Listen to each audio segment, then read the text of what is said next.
Hello and welcome back to the program. Now we're going to be talking about land ownership challenges in the country. As you know, the joy of almost every home family is to own a property of your own, at least.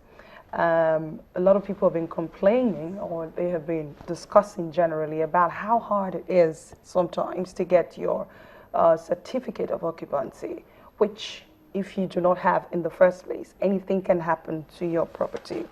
The Surveyor General of the Federation actually said that less than 3% of Nigerians have their certificate of occupancy, and that poses a lot of worry.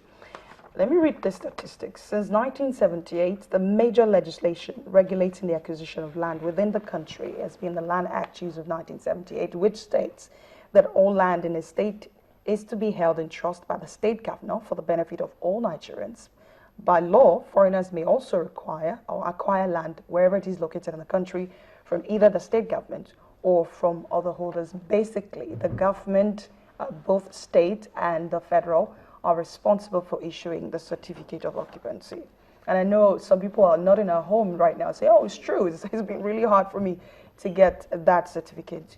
To talk more about this issue, I have Juwon Agbenla, if I pronounced your name correctly. Thank you. He's the Surveyor General of Lagos State. Mr. Juwon Agbenla, thanks a lot for joining us on the program. I also have Mrs. Doctor. Oh, Doctor Surveyor. Dr. Lola Olayinka. She is a lecturer at the University of Lagos, actually surveying and geoinformatics. Thank you so much for joining us on the program. Also, later on the show, we're going to have the Rivers State Commissioner for Lands, as Mr. Izamoye Amadi. He will join us via telephone from Rivers State. Thank you, everyone, for joining us on the program. Let's start with the issue on ground. How bad is it, really? Well, particularly in Lagos State, issuance of COO is very, very easy now with the advent of the partial land administration, because some years regulations were made so that each parcel of land in Lagos State, each plot of land must be documented. That is the target of the present administration. He's so passionate about it in the sense that he makes it a policy issue. Okay, let me rephrase that question.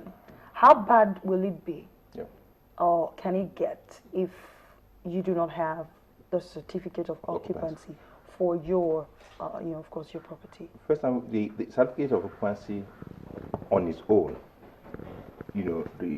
confirms to you that you have a document over your property. That is, this land is mine by the CFO that I'm holding. Whether the information therein are right or wrong, genuine or fake, it depends on the interpretation in the court of law. So in terms, first and foremost, get the CFO first. With that, you can do so many things. With a certificate of occupancy, you can access loan from the bank, either for investment purposes or for your building approval purposes. In Lagos State, you have to have building CFO before you have a building approval. Yeah, but that has been the bone of contention. Yeah. If you don't get your certificate of occupancy, people sometimes don't get it before they start building, because the process has been alleged to be cumbersome. In Lagos State, the process has been so easy. Explain what you mean by easy. In the sense that, first and foremost, acquisition of a parcel of land, let's say a plot, privately, in a private ownership by the family ownership scheme. Once you get the plot of land, you survey it. Having surveyed it, then you bring the survey plan to Office of Surveyor General for what we call land information certificate. This will give you the status of the land in question, whether it's in acquisition or not. Because what I mean by acquisition, that it has been acquired by the state government for specific purposes, or it's another thing that will be paramount in the determination of the status, or whether you can build or not, is the zone on which the land is located. So supposing the land is in an agricultural zone and you want to build a house, you can see that's an error somewhere there. That is, we have been making these, we have been educating people, telling them that before you even acquire the land, come to Office of Surveyor General for you to check that if this land you want to acquire is genuine or not, whether it's in what zone is it. Can I build a story building there? Can I build 10-story building? Or can I build, do agricultural, projects in before, not after? Not after. Okay. We've now been joined by the Rivers State Commissioner for Land and Survey, Mr. Ezemoye Ezekiel Amadi. Good morning and welcome to Sunrise. Yeah, good morning, Karabi.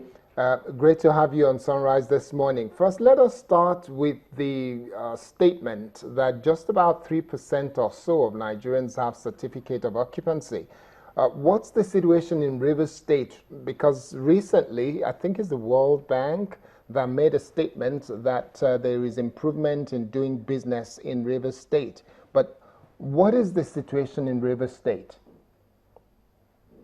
Well, the situation in Rivers State is not different from the situation in Nigeria as a whole, in the sense that given our population and put side by side with the number of people who are interested in acquiring certificates of occupancy, I think the number is still very negligible. There seems to be a lack of interest in acquiring the certificate of occupancy. Very pointedly. Between 2010 and today, the number has increased somewhat, in Rivers State, but that doesn't mean that we have really gotten the number that we can say, yeah, we are here now, people are showing interest. And I think that is because people are yet to understand and appreciate the fact that, you can turn your land, your piece or parcel of land into capital. And what you can use in doing that is your certificate of occupancy.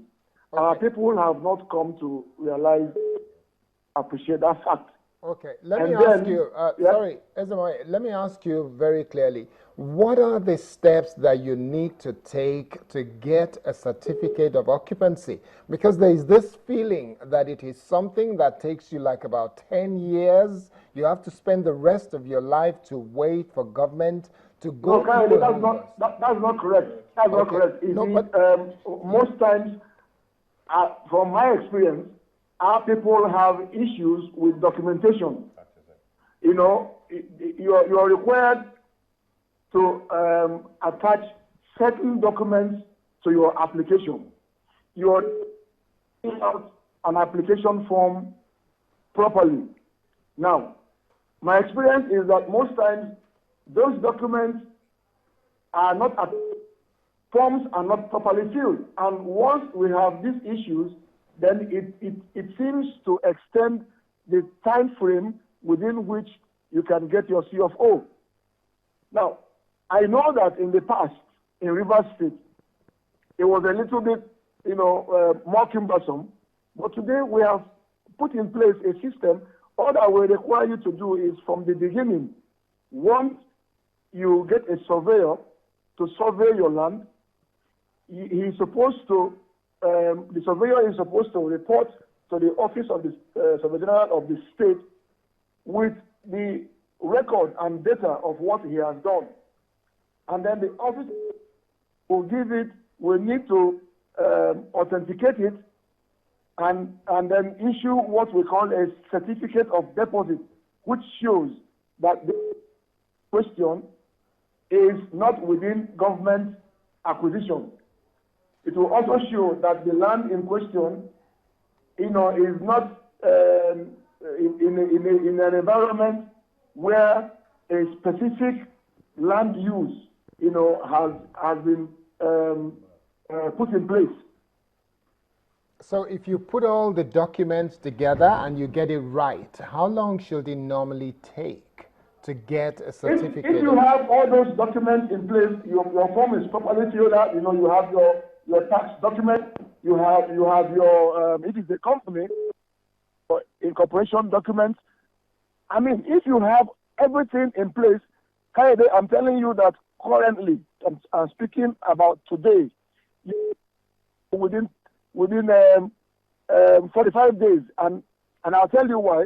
45 days because we are also required to do a publication, okay, that will last for 28 days. Well, we call it 1 month. So that's why it is 45 days. Otherwise, once your publication is done and you pay your appropriate fees, within 15 days, I can tell you that on good authority, you will get the CFO. Okay, having said that, what does it cost for anyone who wants to get a CFO? What does it cost?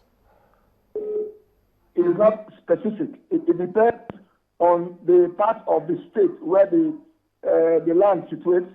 It also depends on the size of the land. It depends on what you are paying for the property. Okay, so it's not specific. Okay, just before we let you go then, let me ask you, does the government of any state in Nigeria, or even the federal government, allocate priority to encouraging businesses and landowners to get a CFO, and what is being done to enlighten people? Because you alluded to the fact that there are people who are not even aware of the value of it. And if they don't know the value of it, isn't it the duty of government to try and let people know so that they can tap into that value and be able to get some return on the investment in buying land? Yeah, I agree with you completely, but there hasn't been an attempt to create the awareness. If you ask me, I think that, there